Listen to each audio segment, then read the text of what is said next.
devotion. They know him about his generosity. They know him as the person who is the most forgiving. Everybody gets a challenge that you can handle. You can get it. We call him and he always starts with, yes, what do you want? The answer is always yes.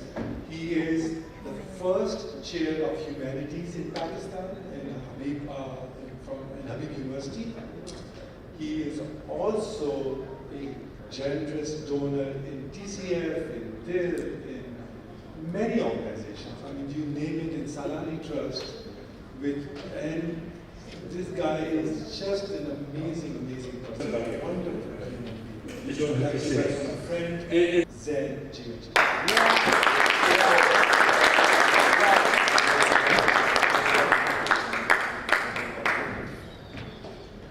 Not a female audience, but after Trump, we cannot even use the same bathrooms. Zen. We have a very short time, so I know the lunch is between us, so we're going to go dive into it. I'm going to start with the hard question first. Meditation, yoga, exercise, thinking through, sitting down, Your family. going through it just every time. At that young age, I know you went through this 2.5 year, a very difficult time when you lost your mother, father, your son. What gave you this difficult journey that you started in your life? How did it shape you? And what gave you that strength to get to this next level in your journey of transformation? Well, first of all, thank you to Open for organizing this amazing event. Tarek, your whole team, everybody, Amir, Zulfi, everybody. So, look, my journey is probably the most luckiest individual you'll ever find on this planet. I'm writing a book, it's called I Get Everything in Life 2 Days Before I Need It. And it really is the truth. Anything I envision falls to me before I need it. All my challenges, every time I come, have been very fortunately placed at a time in life when I have to make a pivot or move. So those challenges have directed my life forward. My first one was, of course, in '71. I walked into my house and I saw my father playing cards on my condo and everybody. And Bhutto had nationalized everything. I was going to Karachi Grammar School, born in a silver spoon all the time, and suddenly, everything was nationalized. I had a Levi's jacket with me that I got from England. Somebody brought for me, Dad or something, and another friend wanted it, so I said I'll make a copy of it. I was 15 years old. I went to a tailor and I said, "Iski copy bana do mujhe. I want to make it, I want to keep this jacket. But we need the money now, so I'll give it to my friend." And he said, "What is this fabric?" And he didn't know what denim was. There was no denim in Pakistan. So I took some canvas out of a tent. Asian Nizamudins who are friends, the manufacturers of tents. I took the canvas, made a copy, and lo and behold, in February 1971, I did the first catwalk in the history of Pakistan. You all know the famous name Zamindar. At the age of 10, he was my model. So the first job name Zamindar I had before he became the investment minister of Pakistan was a Levi. Name is very amazing individual. He didn't do very well as a model. He didn't do it. He does. He has the most humble face, right? From then, life was just dynamic. There was a paper called Dawn and Star. They got a center page that the 16-year-old child has envisioned all this. By 1979, 80, we were just all over. We started exporting all over the world. We became fad. Teachers, by the way, opened up 6 months after I did. And life was good. 1979, I got married to my wife, Farzana. Love her dearly. Everything I am is because of her. The strength that she's given me. 1979, we got married. 1980, my first son and daughter was born. 6 months later, we lost her in Karachi. A few months after that, my daughter Zainab was born, 9 months later. And then, in between that, immediately after the birth of Zainab, my mother died. 5 months later, my father died. And another 8 months later, my third child was born, Ali, and the doctors diagnosed that he's going through the same problem my first child did. And so we brought him to San Francisco, where Dr. Berg was the best in this field, that disease, was there, and 6 months later, Ali died. So in like 28 months, I lost my mother, my father, my son, my daughter. It was pretty heavy. I was unable to work at that time. God bless Ronald Reagan, who gave me that permission later down the years. But I was in a gas station washing the bathroom in the night, and as I was washing bathrooms, I looked at some gloves because there's all felt around. And I called my manager and he said, "There's no gloves, just wash it." And I got my first medical injection what America is. America, you don't give a damn shit whether you pick up shit or you wash it. There's pride in it. I've grown up on the other side of Lockstone, having everything. I've never known how to drive a car. We would have a separate nanny, we all do. In fact, I wrote a post just last week on Facebook. I said, no wonder our GDP sucks, because everybody has drivers. Why would we have drivers? Imagine if every driver that goes in Pakistan drops you to the office and sits there for 8 hours. There are at least 2 million drivers in Pakistan. We all have middle class people have drivers. Useless. 2 million multiplied by 8 hours a day is 16 million hours wasted every day out of your GDP. But anyway, so I've been very fortunate, Junaid. Everything in my life is just fun. So when I landed in America, after Ali died, I was left with about $100,000 in bills. That's 1983, that was a lot of money. So again, my next company came in, Get Out of a Need. I created the first company to insure people who come into the US. Because I thought I had bills enough. And that today that market is one of the biggest markets in the world. Travel medical insurance, not travel insurance. So we're going to talk about that. And this is great. But during that moment when you were here, what was the drive that actually kept you going in terms of, okay, this is where I am because you and $100,000. Dad, washing cars and washing bathrooms. In a gas station, graveyard. Yes. So what's the graveyard shift? So what was that journey, if you can guide us, tell us a little bit about that moment? It was the lowest point, but you keep saying, I was the luckiest man. I don't see how that was the lucky moment of your life. So. Every moment's lucky. Look, I don't know how many in the room have got the call yesterday and say, solve the Iran problem. If you have the solution, you get that call. Every challenge you get is a lesson for you to learn and move forward. You know, if you look at Aslam, who's among my dearest friends, same story, right? Not any different. If you look around, everybody in the room, you've got the same story. Everybody gets a challenge that you can handle, that you get harder and stronger and move forward. Always be optimistic. I will tell you what, I have one advantage. I had a friend who's the president of Pakistan now, and he used to come and pick me up for squash. And when Asif didn't come up to pick me up for squash, and there was a Maulana walking by who said, "Chal namaz padh jao." So there was an old man who used to walk around, when Asif used to pick me up for squash, we used to go early morning, squash and swimming in Chilpan, Karachi. That's what I'm talking about. You don't have to say.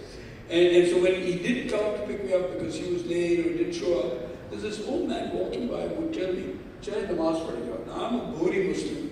I wouldn't go to a Sunni mosque. But just to respect him, I started going to mosque. And that was when I was 14, 15, 16 years old that time. And I picked up Fajr. And that has kept me, every difficulty I've had in my life is Fajr namaz. That persistency of meditation, yoga, exercise, thinking through, sitting down, going through it, and just every challenge is easy. Because God doesn't give you any punishment. He's not a punishing God. Everything that happens to you in life is your own doing. And so you've got to get out. That's beautiful. Thank you so much for that. Let's talk about your professional journey. You came to Silicon Valley. You started your insurance business. You started with one Desi client, which happens to be your friend. And from there, you kept going and you scaled to a moment where you had clients like Cisco, MetLife, and at one time, the US third largest insurance carrier was under your license. It still is. Still. It's the third largest insurance carrier in America that runs the operational license in the US is me. It's everything I would use here. Yeah. So tell us that It's today. from this Desi client to this entire world that you conquered, how was that? And what It's was my the mother. benefit? It's my mother. My mother always gave her time, her love, and her money to anyone that asked. So if you can magically somehow, each one of you, if anybody asks you for anything, don't build a wall before it. First thing, yes.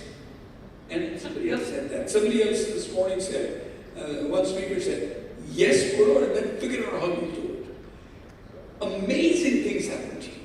So that thing gave me everything I have today. So the first customer we talked about, his name is Idris Kothari, and he talks about the story.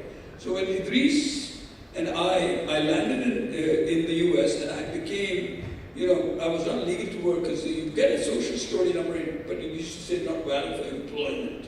So I wasn't allowed to work.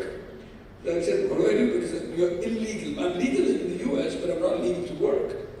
And so the only industry that takes criminals, crooks, anybody is the insurance industry. So they took me. And I was working in Nordstrom as a salesman, and at night I used to work gas stations. I used to work 21 hours a day. I did that for 3 years.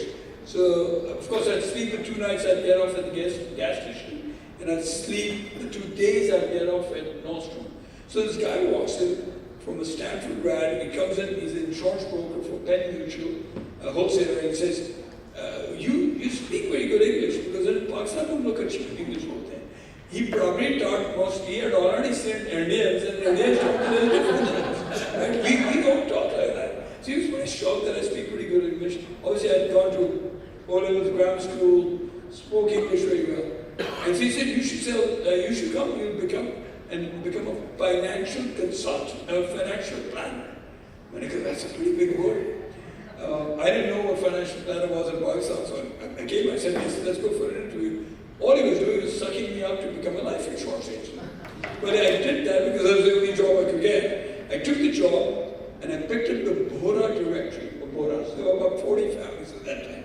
There are about 200 now in the Bay Area. There were 40 families. I picked up the directory and I started calling them. The first guy I called was Idris Kothari.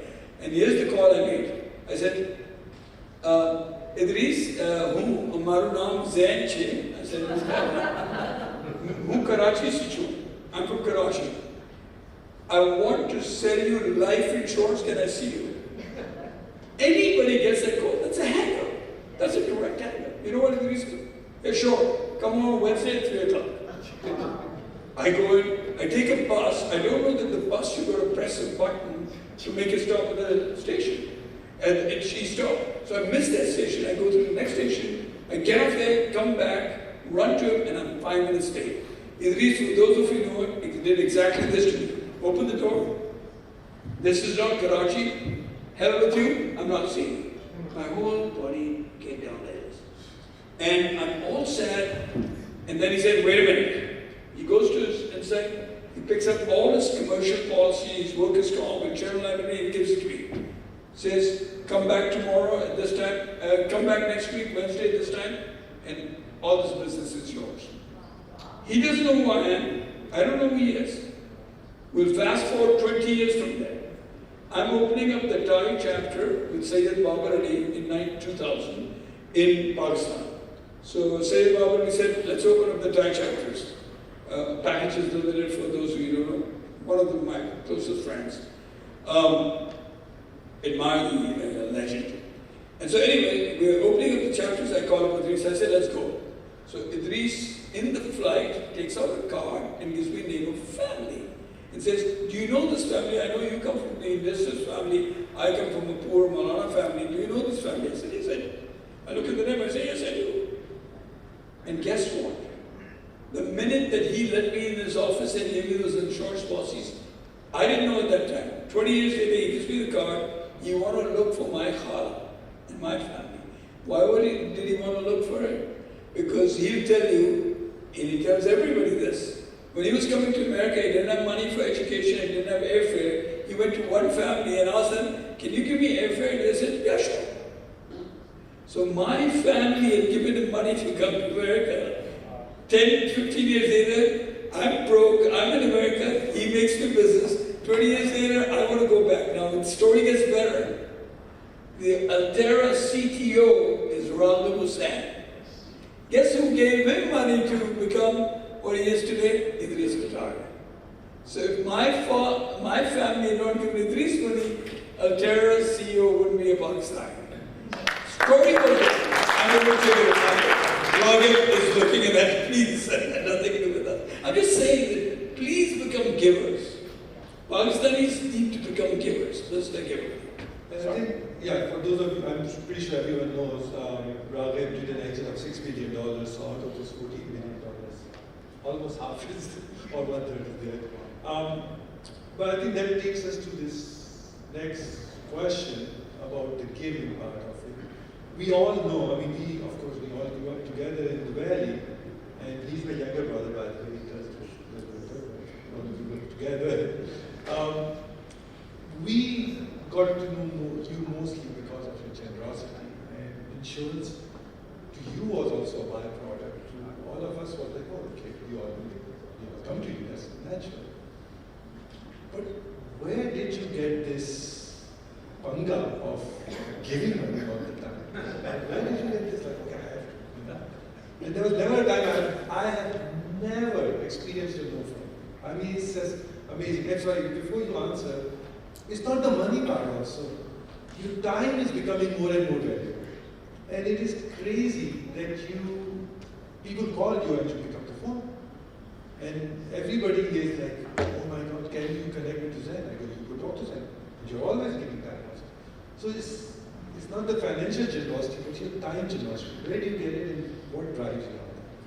My mother taught me that. My mother gives so much time to everyone. She was known in Karachi. Even when I go now and I look at my grammar school friends, they all tell me, teri ammi false ka juice pilati thi, teri ammi khana khilati thi. It was just natural for her. So I got genetically that. My grandfather, both my grandfathers are very Tapal family on one side, mother's side, and very common family in Pakistan for like 30, 40 years, 100 years. And my grandfather on the other side, my father's father, had 38,000 employees in 1897 in Kenya. 38,000. There's a park in Kenya that's the Chumanchi Gardens that was built by my grandfather because the blacks and Asians didn't have parks in 1907. So in 1907, he donated the park. It still exists in Kenya called the Chumanchi Gardens for all Kenyans. So I got charity, you get, by genericity I got it. But I think the thing that changed my life is an Indian, Kanwal Reiki. And there's an organization called TAI. They were founding TAI up at H.A. Patel's warehouse, and I went in there and I said, I'll sell all insurance to them. This was 1992. TAI is one of the larger organizations in the world today, 87 chapters. So the founding team, the first week was at H.A. Patel's warehouse. I was sitting there, and then Kanwal Reiki and I was sitting there on the way back. Kanwal says, I told Kanwal, I said, there'll be so much opportunity for me of selling insurance to all these people. And he turned around and he told me, he said, this is about giving, it's not about selling. And that day I stopped. I just stopped. I never sold from that day onwards. And I just gave. And And that's where I got my giving. And there are lots of stories, and we don't have enough time. We need 2 more days to finish. The amount of giving, the results I've got from giving. If I told you all the stories, everybody in this room will leave. Because you'll say, this guy's a F-up liar. Because even God or prophets don't get this. I get so many miracles. It's unbelievable. I beg of you, be open. If you do one thing, be open with your connections. I will call Abu Bakr and say, I want to meet this. He should before that say, Yaar, why don't you meet Tariq? He's looking for insurance. Don't wait for me to ask you. Go out. Go proactively give. Go connect with people. It's so embarrassing. I go to people, give me my car. They don't even give me their car. And I'm going to help them. Don't be confused with your giving. And you become the richest people.